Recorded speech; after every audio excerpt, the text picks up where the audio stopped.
నార్వేకి సంబంధించి కూడా ఇష్యూ ఇప్పుడు సోషల్ మీడియాలో ఒక క్వెషన్ అక్కడున్న జర్నలిస్ట్ అడిగితే దానికి ఎందుకు మోడీ ఆన్సర్ చేయలేకపోయినారు? ఎందుకు ఈ టాపిక్ ఇంత అంటే కాంట్రోవర్సీ అవుతున్నది? అంటే ఏదైనా 2 అది ఫస్ట్ ఆఫ్ ఆల్ అది ప్రెస్ ప్రెస్ కాన్ఫరెన్స్ కాన్ఫరెన్స్ కాదు. అవును. అది కాదు. జాయింట్ స్టేట్మెంట్ అది. ఓకే. ఓకే. 2 దేశాలకు సంబంధించిన ఇద్దరు అధినేతలు నిలబడి ఒక జాయింట్ ప్రెస్ స్టేట్మెంట్ ఇస్తున్నప్పుడు ఓకే. చాలా ప్రిస్క్రైబ్డ్ ఫార్మాట్‌లో ఉంటుంది. వర్డ్ బై వర్డ్ అక్కడ ఉన్నది చదవాలి.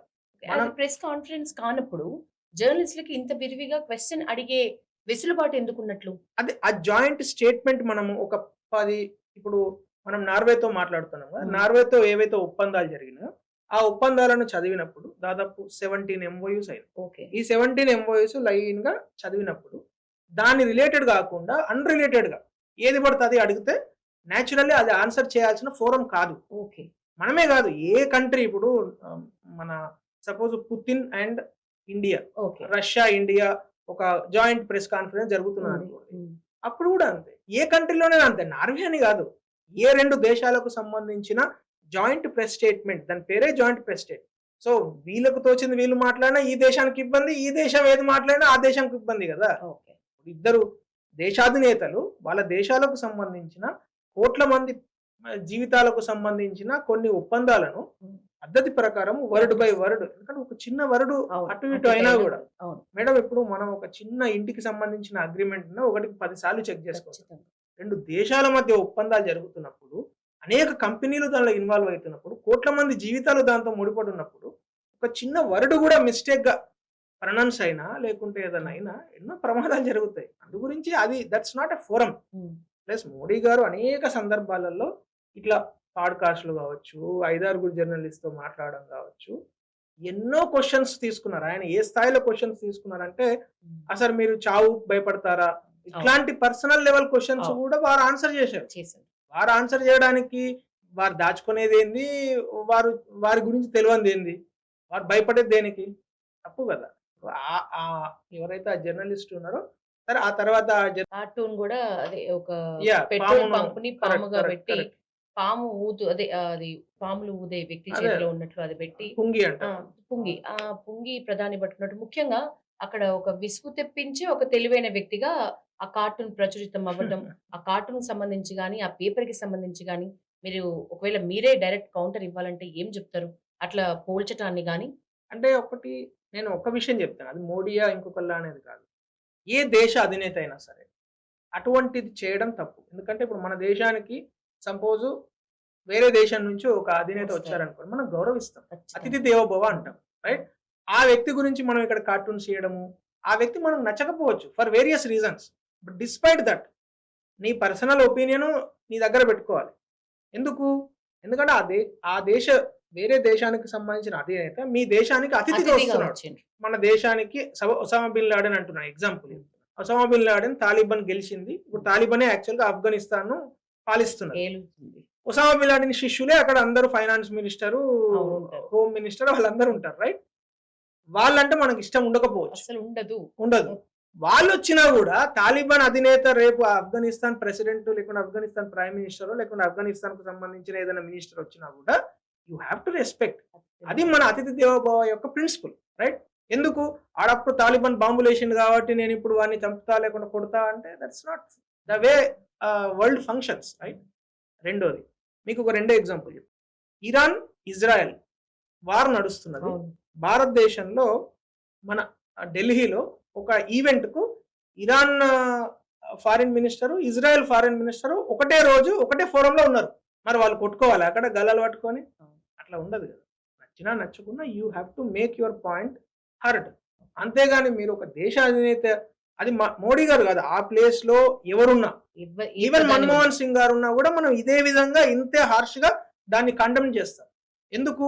మన్మోహన్ సింగ్ అయినా, మోడీ అయినా ఎవరైనా మన దేశ ప్రధాని మేడం. అవును. మనం ఆ దేశంలో ఒక పౌరునిగా 100% we have to condemn. So, అది నంబర్ 1 అది చాలా తప్పు వాళ్ళు జేసింది. 2 అట్లా అవమానం చేస్తే ఎవరికి లాభం? ఈ ప్రాబబ్లీ ఎవరైతే ఆ కార్టూనిస్ట్‌కు ఆ సరే ఒక పత్రికకి 40 పేపర్‌లు అమ్ముకునే బదులు 400 పేపర్‌లు అమ్ముతాడు. ఓకే. అంతకన్నా ఎక్కువ ఏం సాధించేది ఏముండదుగా. 3 రోజుల తర్వాత మర్చిపోతారు. రైట్? భారతదేశం అభివృద్ధిని ఆపగలుగుతారా? భారతదేశంలో ఉండే ఎనర్జీ సెక్యూరిటీని ఆపగలుగుతారా? Can he stop India's progress? No, he cannot. because we have already started our progress at a very very high speed. Nobody can stop. No force in the world can stop India's progress, even if they want to or even if they try. They will be it's a futile exercise. Sir యుఏఈతో ఒప్పందం ఉంది. ఇప్పుడు Yeah. మన దగ్గర petrol, diesel 2 కొరత తీవ్రంగానే ఉంది. Correct. So ఈ యుఏఈతో ఒప్పందాలు గాని, లేకపోతే యుఏఈతో కుదుర్చుకున్న పెట్టుబడుల ఒప్పందాలు గాని ఏం చెప్తున్నాయి మనకు? ఎంతవరకు ఏమైనా హెల్ప్ అయ్యే అవకాశం ఉందా? సో ఖచ్చితంగా యుఏఈతో భారత్ ఏదైతే ఒప్పందాలు చేసుకున్నారో, బేసిక్గా first it started with UAE. Okay. కరెక్ట్గా 2 months back if you remember, UAE prince భారతదేశానికి ఒక హాఫ్ అన్ అవర్ ట్రిప్ కోసం వచ్చారు. అవును. హాఫ్ అన్ అవర్ ట్రిప్ కొని వచ్చి వాళ్ళు ఒక 12 విషయాల మీద ఎంఓయూ వేసుకున్నారు. ఆ 12 విషయాలలో ప్రధానమైన అంశం ఏంటంటే, మనము యుఏఈకి రక్షణ ఒప్పందాలు, అంటే యుఏఈ ఇంతకు ముందు ఇరాన్ పైన అమెరికా పైన పూర్తిగా ఇట్లా ఆధారపడి ఉంటుండే. ఏది రక్షణ విషయంలో, డిఫెన్స్. ఎప్పుడైతే ఇరాన్ వారు యుఏఈ న్యూక్లియర్ ప్లాంట్ వరకు కూడా వాళ్ళు డ్రోన్స్ వేయగలిగినప్పుడు, వాళ్ళు కూడా yes we have to save our own country also, Abu Dhabi. So మొన్న జరిగిన అంశంలో ప్రధానంగా 2 నేను అచీవ్మెంట్స్ కింద చెప్తాను. ఒకటి, రాబోయే రోజులలో ఇండియాస్ ఎక్స్పోర్ట్స్, భారతదేశము రక్షణ విభాగంలో, రక్షణ రంగంలో యుఏఈకి మనం ఎగుమతులు చేయబోతున్నాం. అది చాలా కేటగారికల్గా, నాట్ ఓన్లీ ఎగుమతులు మనం చేసేది ఒకటే కాదు, వాళ్ళు మనం కలిపి జాయింట్ ప్రొడక్షన్ కూడా చేయబోతున్నాం. రెండో అతిపెద్ద అచీవ్మెంట్ ఏంటంటే, ఇండియన్ స్ట్రాటజిక్ రిజర్వ్స్, ఏదైతే మనకు స్ట్రాటజిక్ రిజర్వ్స్ అనే ఒక పబ్లిక్ సెక్టర్ అండర్టేకింగ్స్ ఉంటాయి. అంటే ఇప్పుడు మనం మాట్లాడుతున్నాం కదా, 60 రోజుల వరకు భారతదేశంలో క్రూడ్ ఆయిల్ ఉండాలి. ఈ 60 రోజుల వరకు ఏదైతే స్ట్రాటజిక్ రిజర్వ్స్ ఎక్కడ ఉంటాయి, ఇప్పుడు మన దేశంలో మ్యాంగ్లూర్, అంటే మన వెస్టర్న్ అరేబియా సముద్రం దగ్గర మనము మ్యాంగ్లూర్ కానీ అక్కడ ఉన్న మిగతా ఒక 3 జిల్లాలలో మనము 6.5 million metric tons crude oil మనం నిల్వ ఉంచుకుంటాం. అది స్ట్రాటజిక్ రిజర్వ్, అది మనం యూజ్ చేయం. ఎప్పుడైతే నిజంగా చాలా కష్టకాలం వస్తుంది, అసలు ప్రపంచంలో నుంచి ఒక్క షిప్ కూడా కదులుతలేదు అన్నప్పుడు మనం దాన్ని యూజ్ చేస్తాం. దాన్ని మన్మోహన్ సింగ్ గారు ఉన్నప్పుడు జస్ట్ ఒక పాలసీగా విజువలైజ్ చేశారు. మోడీ గారు వచ్చిన తర్వాత దాన్ని స్పీడప్ చేసి, అంటే మన్మోహన్ సింగ్ గారి జమానా వరకు కూడా 2014 వరకు కూడా జీరో స్ట్రాటజిక్ రిజర్వ్స్.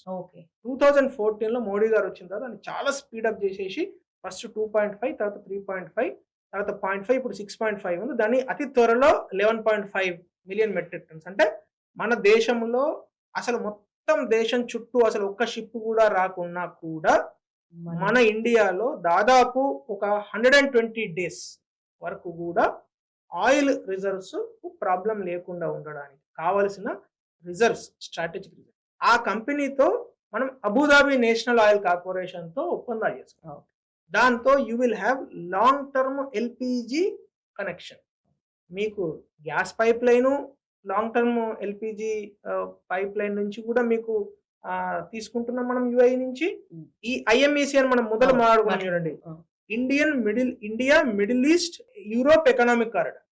దీనిలో మన నుంచి బయలుదేరిన షిప్ ఫస్ట్ ఎక్కడికి వెళ్తుంది, యుఏఈకి వెళ్తుంది, నెక్స్ట్ సౌదీ, ఆ తర్వాత యూరోప్ లోకి ఎంటర్ అవుతుంది.